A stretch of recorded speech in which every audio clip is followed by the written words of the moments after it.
Wow.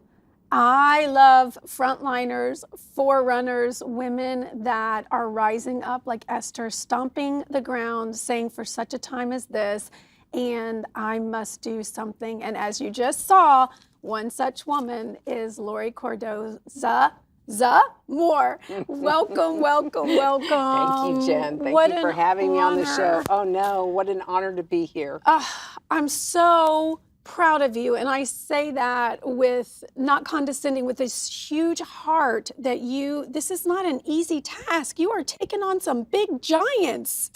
We are, but more credit goes to you because you are providing a voice, a platform to reach the millions of people, Christians, Jews, people of conscience around the world about what we are facing.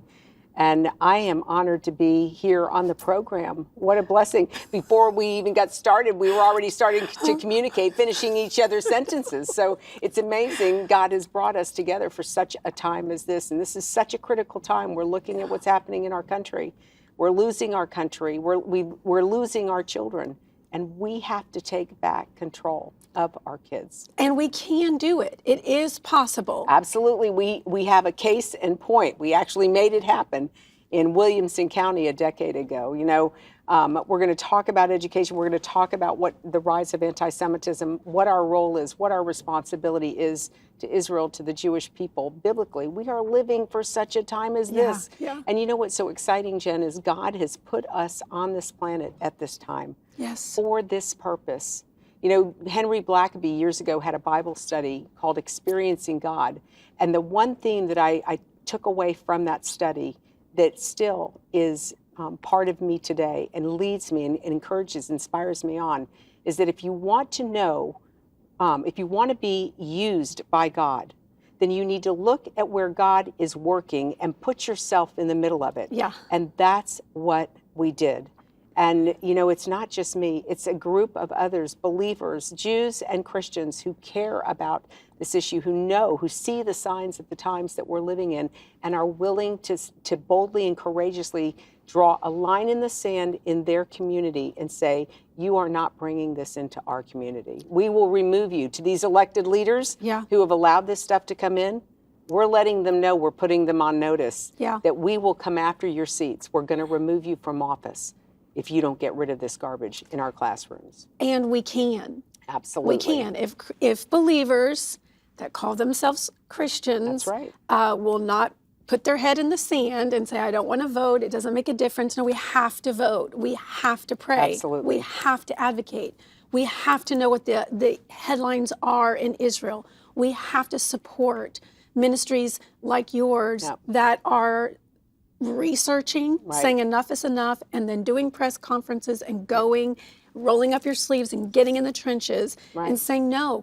Because the heart, I know you love our country, you're an incredible patriot, I know you love Israel, but you also love our children. They're the future of our republic, they're our future, and God is very clear in his word that even if in the New Testament, he talks about that those who would mislead one of these my little ones, it would be better for a millstone to be wrapped around their neck and be thrown into the depths of the sea.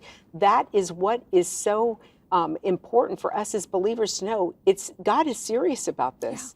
His children, our children, the children he has given to us to protect and defend and teach, if we don't stand up and take a stand in our community and say, not on my watch will you teach this to my children, we are going to be held accountable. We are. And unfortunately, we've for a decade, we have seen the evidence of our silence as a people. And unfortunately, we are looking at what's happening in the classrooms today with what we're doing.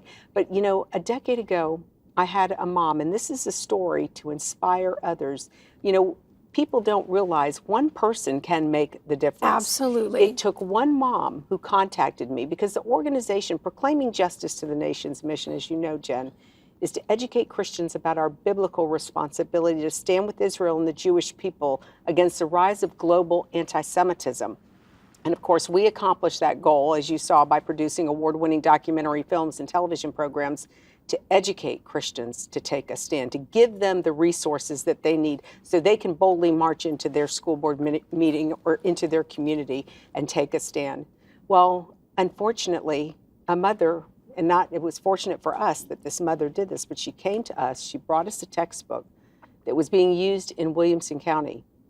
Williamson County, for those of you, Tennessee, for those of you who are not familiar with Williamson County, they are the belt buckle of the Bible Belt. Williamson County, Tennessee, I mean, you have churches on every corner. Yeah. You have evangelical Christian ministries coming out of there.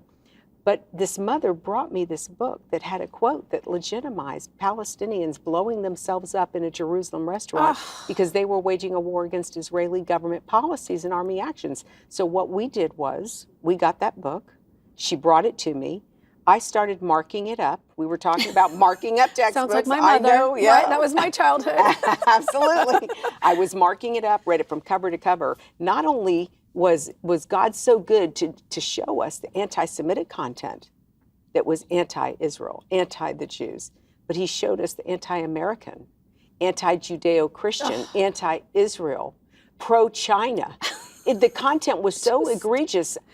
That's when I started to speak out publicly and say, if we don't get rid of these textbooks, we're going to lose this country. Well, it wasn't just here in Williamson County, because Fox News, as you saw in the segment, picked up the story. They ran the story for 2 weeks.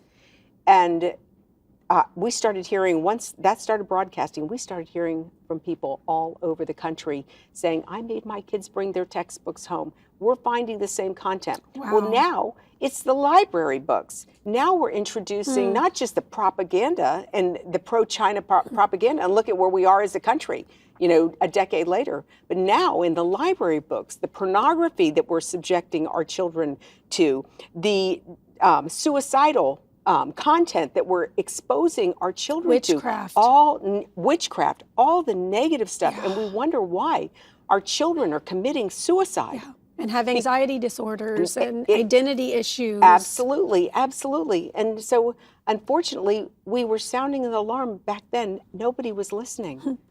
Now people are beginning to listen. More and more parents are getting involved. So what we did in that circumstance, and God was so good, because we spoke out on behalf of his children, on behalf of Israel. And God was good to expose and show us it's not just your Jewish brethren. It's you too. It's Christians that they're coming after. They're trying to silence not just Jews, people of faith, but also Christians, the other people of faith, people who stand up for justice and righteousness.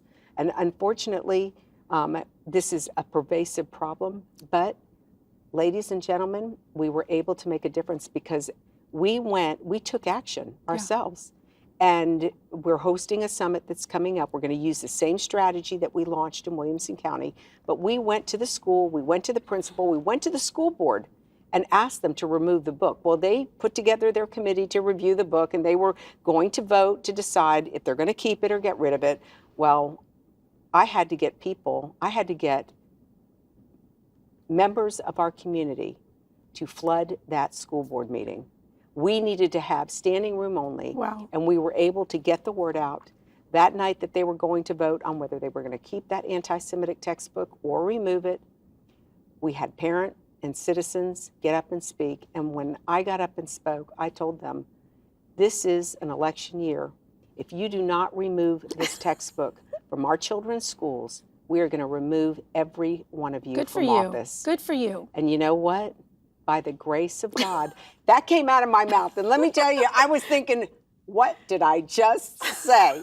Because I don't know if we're going to be able to remove every one of these individuals from the office. But you know what happened? The next day, we went to work. We found people to run. We found volunteers to help them run. We did more research, and we launched a media campaign. And guess what? 4 months later, come election time, those 6 sitting school board members that voted to keep that textbook, we brought down in one election, ladies and gentlemen. One election. So it can be done.